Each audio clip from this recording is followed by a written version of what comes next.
สิว่าจังไดบ่จักสิว่าจังไดดอกอันนั้นมันตัวเมียตัวแม่มันนั่นตัวแม่มันอยู่ต่างประเทศตัวแม่มันเป็นคิงคองตัวลูกมันนั่นเป็นลิงอยู่แถวนี้ล่ะตัวลูกมันอยู่พี่ตัวแม่มันอยู่พุ่นมันห้องหากันคือหยังนี่มันอยู่คนละทีบกัน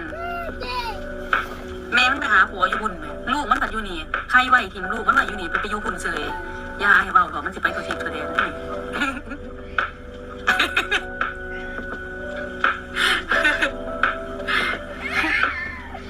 พี่ก็มาตัวแม่มันนั่นมันบอกลูกมันไว้อยู่นี่ละบาดนี่พุ่นมันไปหาผัวอยู่พุ่นแม่อยากได้กอริลลาอยากมีผัวกอริลลาทิมลูกจะคว้างไว้อยู่นี่หาปีนหาเก็บหมังใหม่บางยังกินกับบ่เป็นห้องอยู่กากพ่อน้ำยังก็กินเบิดพ่อน้ำยังก็กินเบิดมันก็เป็นลิงหน่อยเมากอมอยู่แถวนี่ล่ะไอ้เกือบตมอยู่ย่ำฝนตกนั่นตอนนี้ตัวมันคืออย่างนี้ตัวมันก็จับคว่ำเด้นี่มันไม่ผู้ใดสอนพ่อแม่มันก็บ่อยู่บ่มีแม่ค่อยสอนให้ปีนต้นไม้บ่มีแม่ค่อยสอนให้เก็บหมังใหม่บางยังกินแม่มันพ่อยังมันก็เก็บกินมันพ่อยังมันก็เก็บ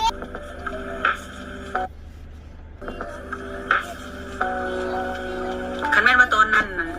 มันมีเยอรมันเชฟเปิดอยู่นี่ตั้งแต่โดนแล้วมันก็คือส่งสิบ่ไปหรอกมันก็สิเอาอยู่นี่ล่ะมันเกิดบ่ไปหาใหม่ดอกแต่ว่ามันหาแนวผสมมันแม่อยู่พี่แม่แถวนี้มันบ่มีแนวผสมมันเลยไปหาอยู่พุ่นมันเลยไปหากอริลลาอยู่พุ่นก็เลยตัดผมมายุ่งสั้นตลอดละส่งผมเปลี่ยนบ่ได้ย้อนหยังญาติผัวลืมส่งแม่ไปหาผัวอยู่พุ่นมันก็ต้องแปลงร่างเป็นกอริลลาแม่นบ่ล่ะมันก็ต้องตัดทรงผมแบบสั้นอยู่ตลอดเพราะว่าผัวมันมาที่มันบ่จื้อแม่ผัวมันหลายคนมีผัวหลายคนไปอยู่พุ่นน่ะ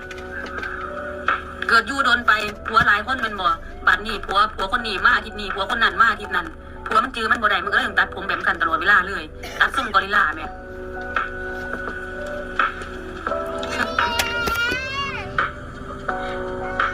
ย่ามคนอย่าอวดย่ามใดเอามาโชว์ดีให้ดอกอันกระดาษอันนั้นนะแม่พี่หนูดินบัดดีค่ะกระดาษที่ดินเพิ่นนั่นของพี่มีบ่อืดล่ะของพี่มีบ่อืดของพี่มีบ่อืดเงินพี่ก็มีบ่อืดพี่น่ะมีแต่ซอยผู้นั้นพี่น่ะมีแต่ซอยผู้นี้พี่ล่ะอันโฉนดพี่นั่นแม่โฉนดพี่อยู่หม่องนั่นโฉนดพี่อยู่หม่องนี่มีหลายคือหยังนี่มีบ่อืด4 ใบ5 ใบพี่แต่ว่าพี่หังบ่เมื่อดอกเมืองไทยถ่ายเอกสารไว้แต่ศาสตร์ก่อนก็บ่จักบุอันบัญชีมาให้เฮาแม่พี่โอเล่เพิ่นลืมเซฟแม่รูปเจ้าของอันคุกเข่าอยู่โซฟาเฮ็ดท่าแอคท่าแบบนั้นน่ะแม่เพิ่นแคปเลขบัญชีของเขามาให้ลาเอาโอนไปให้เด็กน้อยนั่นแม่ติดรูปเจ้าของมานำอยู่ในแชทเพิ่นคุยกันน่ะแม่แชทเพิ่นคุยกันกับบักหลาน้อยนั่นเพิ่นแอคท่าส่งรูปไปให้เขาแม่ให้เปิดบ่จ้าแม่กอริลลาให้อีดำแจกเปิดบ่แคปรูปกับบ่เบิ่งหยังแคปรูปต้องแต่งงามกันยังล่ะถ้าโอนเงินให้เขาได้ตัดผมมาจะเป็นคนงามแต่มันกี่ลายแต่กูนี่ล่ะเนาะน้องเนี่ยเข้าใจบัวผู้น่าเห็นใจเพราะว่าอะไรเพราะว่าเอาของมาขายเยอะเอาของจักสิว่าจังไหนเนาะเพื่อนมันอยู่หรือมันมีแวนแม่อ้ายจักสิว่าจังไหนว่าจักสิว่าจังไหนหรอกอันนั้นมันตัวเมียตัวแม่มันนั่นตัวแม่มันอยู่ต่างประเทศตัวแม่มันเป็นคิงคองตัวลูกมันนั่นเป็นลิงอยู่แถวนี้ล่ะตัวลูกมันอยู่พี่ตัวแม่มันอยู่พุ่นมันห้องหากันคืออย่างมันอยู่คนละทีบกันแม่มันหาผัวอยู่พุ่นลูกมันอยู่นี่ใครไว้ทิมลูกมันไว้อยู่นี่ไปอยู่พุ่นเฉยอย่าอายเว้าดอกมันสิไปตัวทีประเด็น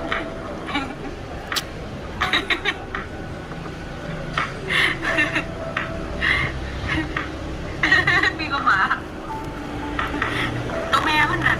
มันบอกลูกมันไว้อยู่นี่ละบาดนี่พุ่นมันไปหาผัวอยู่พุ่นแม่อยากได้กอริลลา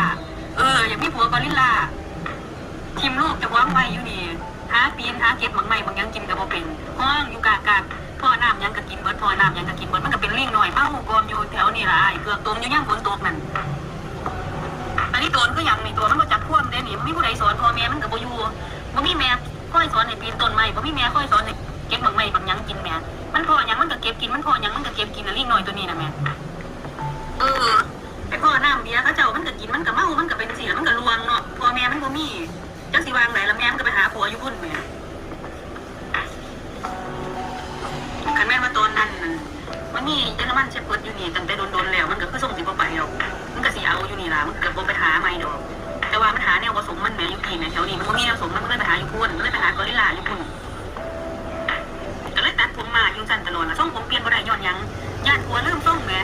ไปหาผัวอยู่พุ่นมันก็ต้องแปลงร่างเป็นกอ นบ่ล่ะมึงต้องตัดซุ่มผมแบบสั่นอยู่ตลอดเพราะว่าผัวมันมาที่มันบ่จือแม่ผัวมันหลายคนมีผัวหลายคนไปอยู่คนน่ะเกิดอยู่โดนไปผัวหลายคนเป็นบ่บัดนี้ผัวคนนี้มาอาทิตย์นี้ผัวคนนั้นมาอาทิตย์นั้นผัวมันจือมันบ่ได้มึงก็เลยต้องตัดผมแบบสั่นตลอดเวลาเลยตัดซุ่มกอริลลาแม่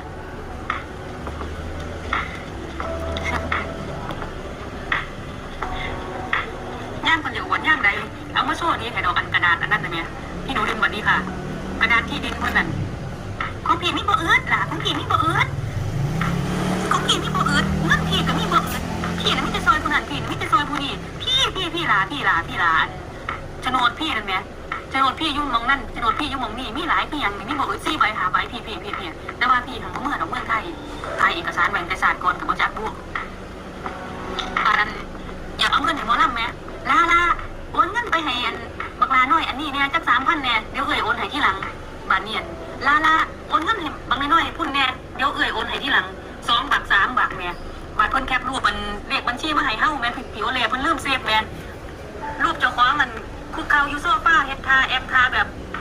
บนั้นน่ะแม่เพิ่นแคปเลขบัญชีของเขามาให้ล่ะเอาโอนไปให้เด็กน้อยนั่นแม่ติดรูปเจ้าของมานำอยู่ในแชทเพิ่นคุยกันน่ะแม่แชทเพิ่นคุยกันกับบักหลาน้อยนั่นเพิ่นแอคท่าส่งรูปไปให้เขาแม่ ให้เปิดบ่จ้าแม่กอริลลาให้อีดำแจเปิดบอดแคปรูปกับบ่เบิ่งหยังแคปรูปเลขบัญชีมาให้เฮาโอนเงินให้บักลาย่านแต่บักลาบ่ได้เงินหลายไปแคปแชทที่คุยกันกับเขานั่นแม่จังสั่นแม่จังซี่เขาคุยกันเขาโอยเอาเงินเพิ่นนั่นแม่บาดนี้แคปติดรูปเจ้าของคุกเข่าอยู่โซฟาเฮ็ดแอคท่ายั่วอยู่แม่แคปมากับบ่เบิ่งแคปมากับบ่เซฟเจ้าของแม่อายุ60นะจ๊ะพะนะอายุเป็น60ไปแอคท่าอยู่โซฟาเฮ็ดเอาอันสอบเท่าข้างเจ้าของอยู่แม่ยั่วเขาโอนเงินให้เขาอีกต่างหากบ้านนั่นก็ว่าโหดเจ้าของแต่งงามกันยังล่ะถ้าโอนเงินให้เขาต้องตัดผมมาจะเป็นคนงามแต่ไม่กี่ลายแต่กูนี่ล่ะเนาะน้องเมฆเข้าใจบ่กูน่าเห็นแคปรูปกับบ่เบิ่งหยังแคปรูปเลขบัญชีมาให้เฮาโอนเงินให้บักลาย่านแต่บักลาบ่ได้เงินหลายไปแคปแชทที่คุยกันกับเขานั่นแม่จังสั่นแม่จังซี่เขาคุยกันเขาโอยเอาเงินเพิ่นนั่นแม่บาดนี้แคปติดรูปเจ้าของคุกเข่าอยู่โซฟาเฮ็ดแอคท่ายั่วอยู่แม่แคปมากับบ่เบิ่งแคปมากับบ่เซฟเจ้าของแม่อายุ60นะจ๊ะพะนะอายุเป็น60ไปแอคท่าอยู่โซฟาเฮ็ดเอาอันสอบเท่าข้างเจ้าของอยู่แม่ยั่วเขาโอนเงินให้เขาอีกต่างหากจักสิว่าจังไดเหรอคืนหมองมันอยู่แล้วมันบ่มีแวนแม่อ้ายจักสิว่าจังไดบ่จักสิว่าจังไดหรอกอันนั้นมันตัวเมียตัวแม่มันนั่นตัวแม่มันอยู่ต่างประเทศตัวแม่มันเป็นคิงคองตัวลูกมันนั่นแม่เป็นลิงอยู่แถวนี้ล่ะตัวลูกมันอยู่พี่ตัวแม่มันอยู่พุ่นมันห้องหากันคือหยังนี่มันอยู่คนละทีบกันแม่มันไปหาผัวอยู่พุ่นแม่ลูกมันผัดอยู่นี่ใครไหวทิมลูกมันไหวอยู่นี่ไปอยู่พุ่นเสยยาให้เว้าหรอมันสิไปตัวทิศ